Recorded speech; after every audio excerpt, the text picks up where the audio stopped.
Hello, everyone, and welcome back to another episode of the Black Liberation.Tech podcast. I'm your host, Dr. Renee Jordan, and today we're going to take a look at a blog post from October 2020 titled Last Leg of the Race.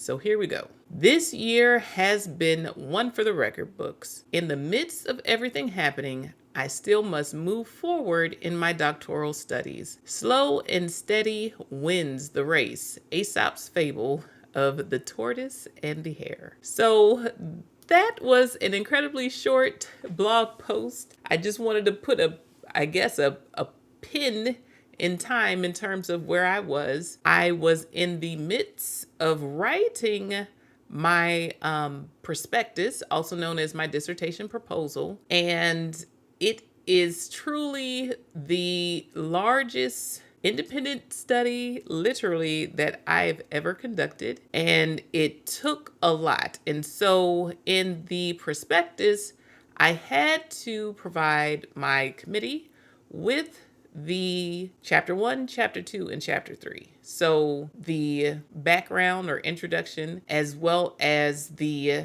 literature review, and my plans in terms of my methodology, my research methodology. So what procedures would I carry out for this qualitative inquiry? And so just in reflection of that year, there was so much happening in 2020 that it was like, I'm glad I had a project to work on in order to keep myself occupied outside of work. And so because I had the time to dedicate to focusing on this project, I had to set time aside in order to tend to it so that I wouldn't just be lost and not doing anything at all. Because at this point, any check-ins that I was going to do with my committee members individually would be on a one-on-one basis. I did need to find another committee member, and I was able to find another committee member while I was a part of the Learning Sciences department. It was actually newly formed. Previously, it was something else along the lines of instructional technology. And so in the new format of the Learning Sciences department, it also included psychology as well as special education. And so I was able to find a fourth committee member who was a part of the special education area within the Learning Sciences department, who specialized in the education of Black children. And so I thought that was a good fit. As a result, I had a new committee member. I had to ask. But since the person was a part of our department and the individual knew of my other committee members in terms of those who are at the school. So my committee co-chair, who was also my department chair, as well as my research methodologist, they both knew the professor. And one of the things that you have to consider is that the committee members have to value the expertise of each other and agree where each one specializes, who has the background knowledge to attend to different areas and specialties within your study. Because no one knows it all, but at the end of your dissertation, you will show yourself as the expert as it relates to your work. And so it's important to have people who have the background to say, yes, this is valid. Yes, this is of high quality, as well as those who have the background to say, I have a question. What about this? What about that? And what about the third? And so it takes a lot in terms of finishing out a thesis or a dissertation because it's up to you. The deadline is up to you. Yes, I had a timeline of 7 years. However, the actual progress between my comprehensive exams which were in April 2019, and my actual prospectus defense, which took place in the spring of 2021, and my dissertation defense, which took place in the spring of 2022, were entirely up to me. I needed to make the progress. I needed to schedule check-ins with my committee members. Now, 3 of my committee members would check in with me. 2 of them, I would check in with them with actual presentations. So PowerPoint presentations, 10 slides that captured what I was working on. Now, towards the end, it became a little lengthy and it was more than 10 slides, but it was so that I can show them what I was doing. So that was for my department chair, who was the co-chair of my dissertation, as well as my off-campus committee member. And so that's how I would talk to them. I would make appointments with them and only ask for 20 minutes of their time. My methodologist actually had a cap of 30 minutes for those who were working on their dissertations. So when I showed up, I had to show up with what I had accomplished so far to say, hey, this is where I am. This is what I'm thinking. What do you think about where I am? And from there, I was able to get feedback and ask questions. A lot of the times it provided an opportunity for me to verbalize where I planned on going outside of my head, because in my mind, I have this full picture, but I have to be able to communicate that full picture to others. And that actually meant writing it out. So not only did I have these presentations to share, I had the writing that went along with those presentations, which were pages upon pages upon pages. But you don't want to ask them to read your 130 pages over and over again. Now, my other co-chair, who was my research methodologist, I would not only share the presentation with her, I also would share what I wrote. And she would give me feedback based upon what I wrote. Now, I would ask her to read specific parts of what I wrote as opposed to 130 pages because, once again,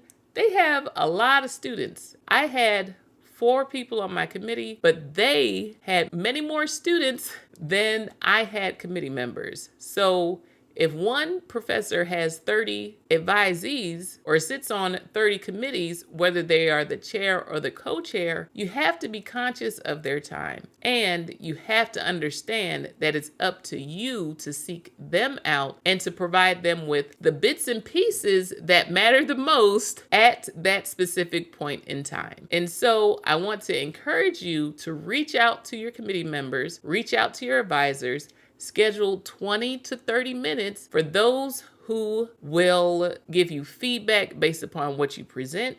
Get 10 slides together to show them where you are in your process. For those who will make the time to read through your actual document, make sure that you give them a reasonable amount of information to read. Now, this part is extremely important. When someone takes the time to actually read the pages that you've written, make sure you follow through with their notes. Make sure that you follow through with their recommendations. Make sure you follow through with their advice. Do not insult them by going back and providing them with the same document without any of their edits, without any of their recommendations, without any of their advice, because at that point, you're wasting their time. They need to see that you are applying the feedback that you have received before they give you anything else to work with. So when it comes to writing a thesis or a dissertation, keep in mind that those who are on your committee have to sign off on it. And if they are not in agreement with what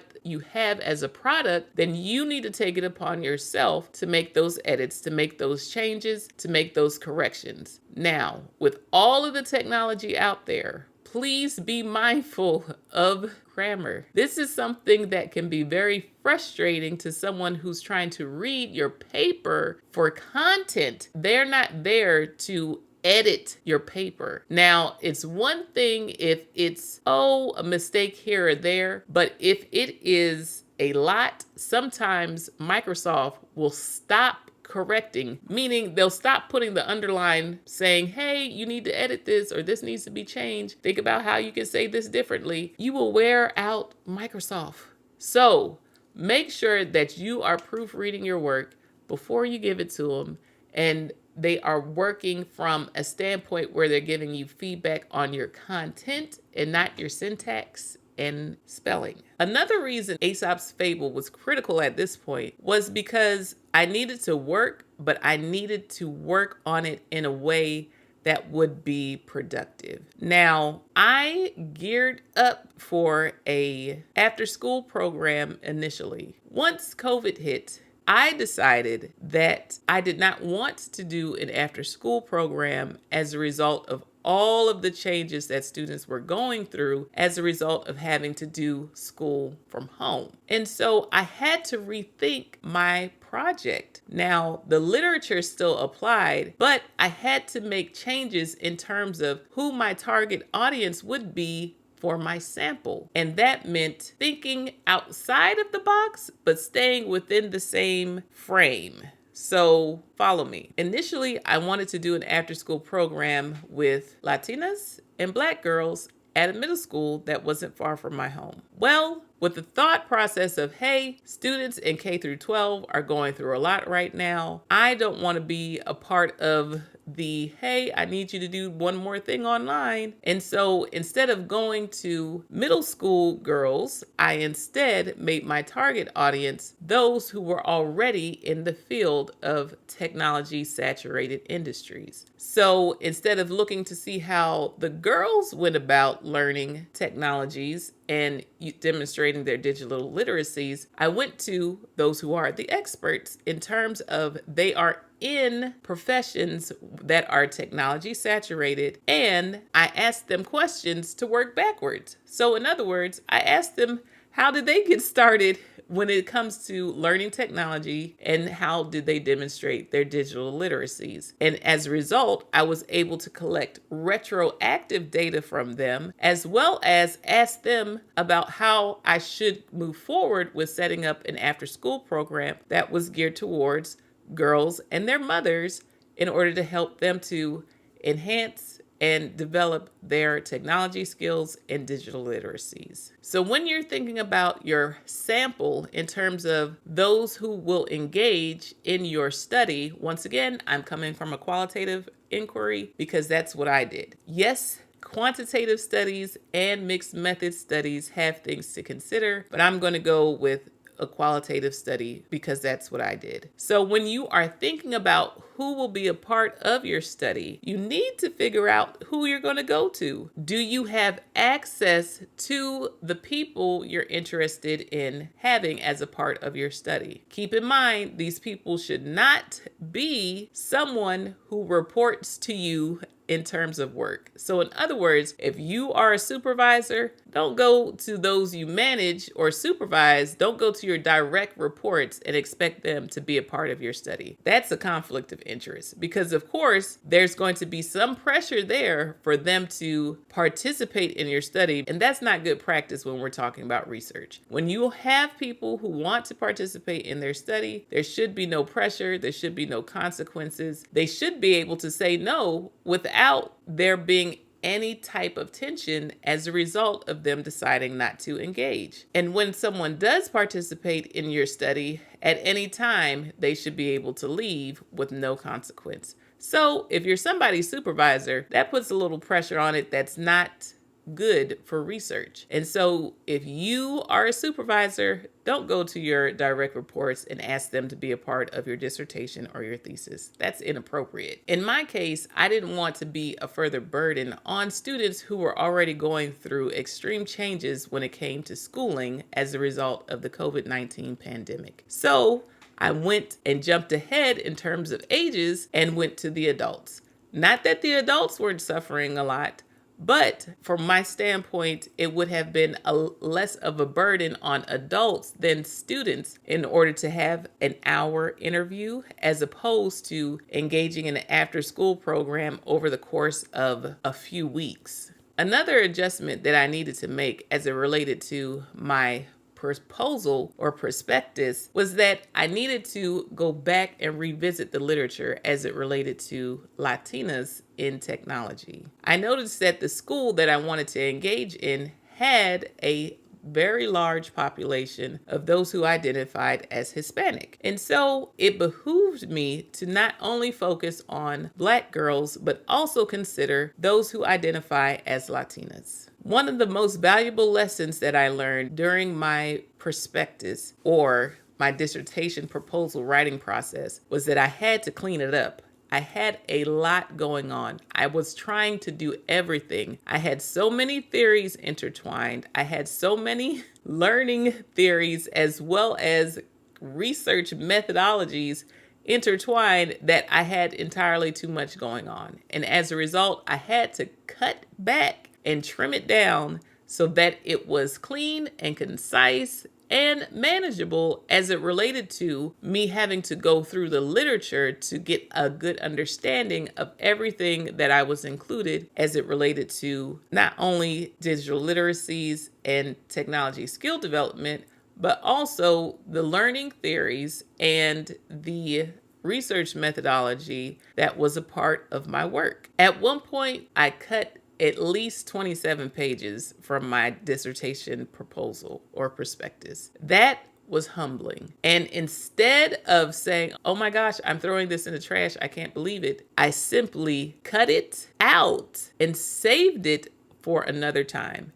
That helped me to feel a whole lot better about all of the work that I put into those 27 pages. It wasn't as painful knowing that I could come back to that at another time in order to address my data or my research direction using that information. So that way I could feel like all was not lost, but I was able to save it for later. In order to get through this time, I had to push as a result of my passion. I'm passionate when it comes to education. I'm passionate when it comes to technology. I'm passionate when it comes to the education opportunities for girls and women. And so, because of the girls and women who showed up in the population down the street from my house, those are the ones who I was interested in learning more about in order to inform my research. Now, I did have opportunities to collaborate with someone else on their project as a recommendation from a faculty member. However, I got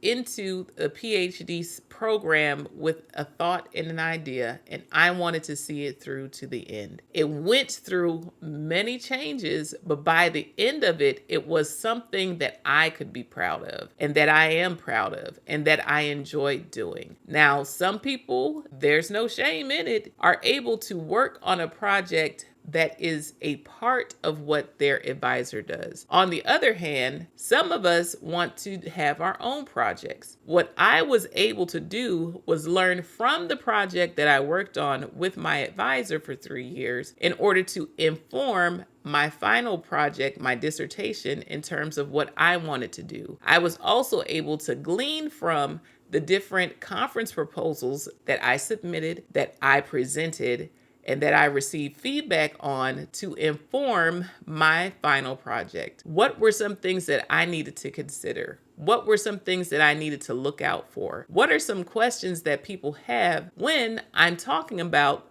my population of interest? What's the background behind it? What is already a part of the literature? What is still in need of further investigation? As a result of my high engagement as a graduate research assistant, I was able to shape my project over a long period of time. It wasn't something that I just thought of overnight, but it was something that I came in with an idea, and over time, I shaped it to what it finally became, and it was a much more succinct project and less elaborate than what I initially thought that I was going to do. However, as a result of narrowing my focus on a specific population, on specific skills, on specific time frames in terms of conducting interviews under a specific amount of time, then I was able to have a project at the end of my studies that I was proud of, one that I am still learning from as a result, one that I am still making good on in terms of doing what I said I would do, which is getting the word out about my work. One of the things that was helpful to me when it came to writing my dissertation proposal or prospectus was that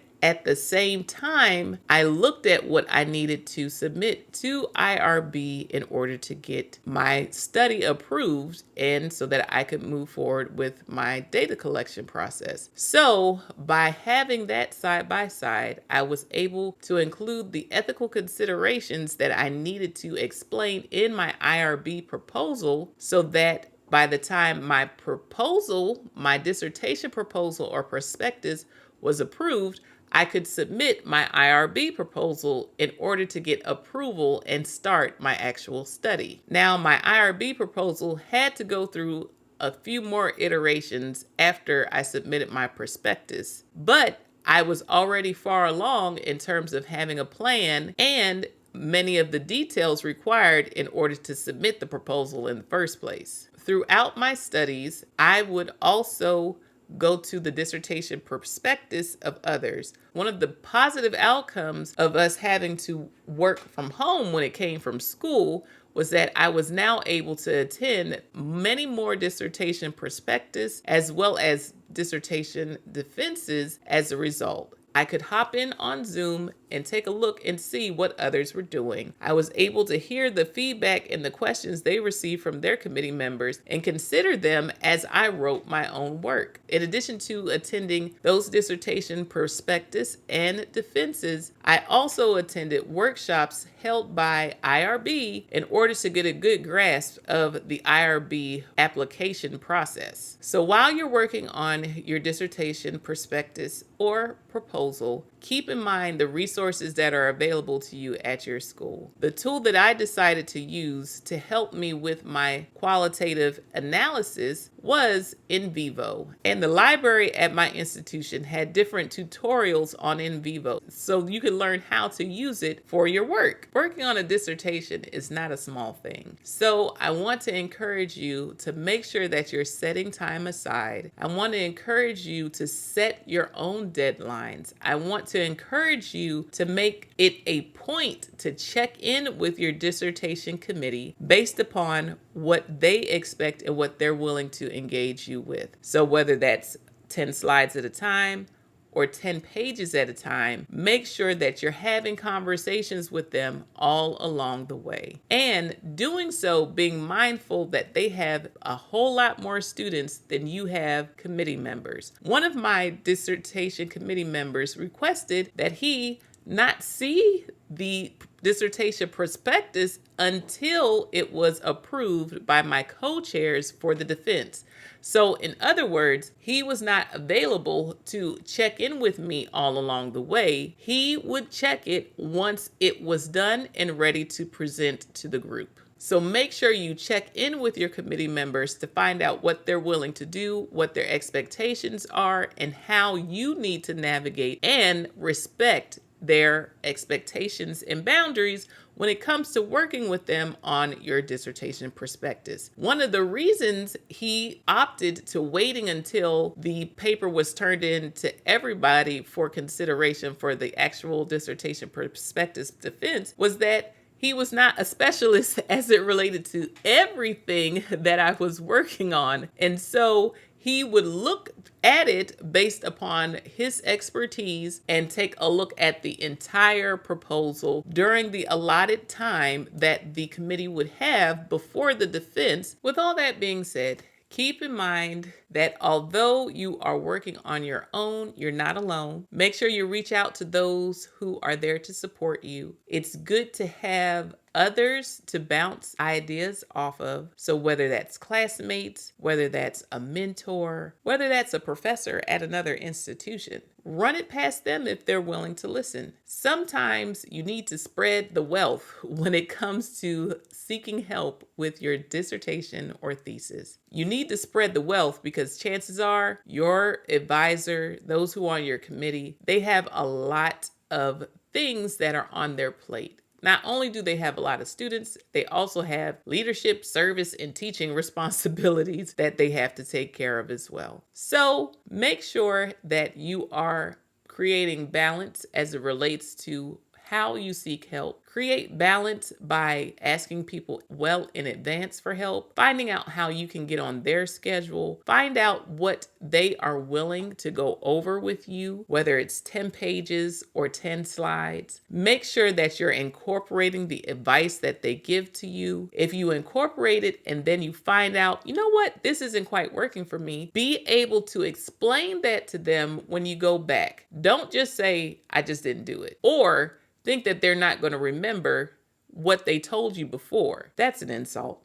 Please take their advice into consideration. Why? Because you're asking them to sign off on your work, and they have to be in agreement that what you're producing is indeed reflective of the expertise of someone conducting research based upon what they know as experts. They have the degree and they want to help you get yours, but you have to be able to hear what they have to say, apply what they have to say, look into what they have to say to see if it works for you. And if it doesn't, don't just say it didn't work. Be able to explain yourself. Otherwise, incorporate what they say, even if you're not quite sure. If you don't have a reason for not doing it, just try it anyway and see what happens. If you're someone like me who has a whole lot going on, you're trying to save the world with your dissertation, and you have so many theories and so many frameworks and so many methods of data collection that it's just not realistic, let go, cut it out, put a file that says use for later, and paste those things there. Know that you're not throwing it away. Know that you're not putting it in the trash. Know that all was not lost. It's just not for now. So save those things that you have to cut out of your dissertation prospectus or your dissertation defense and save them for later. You have a lifetime to do research, but a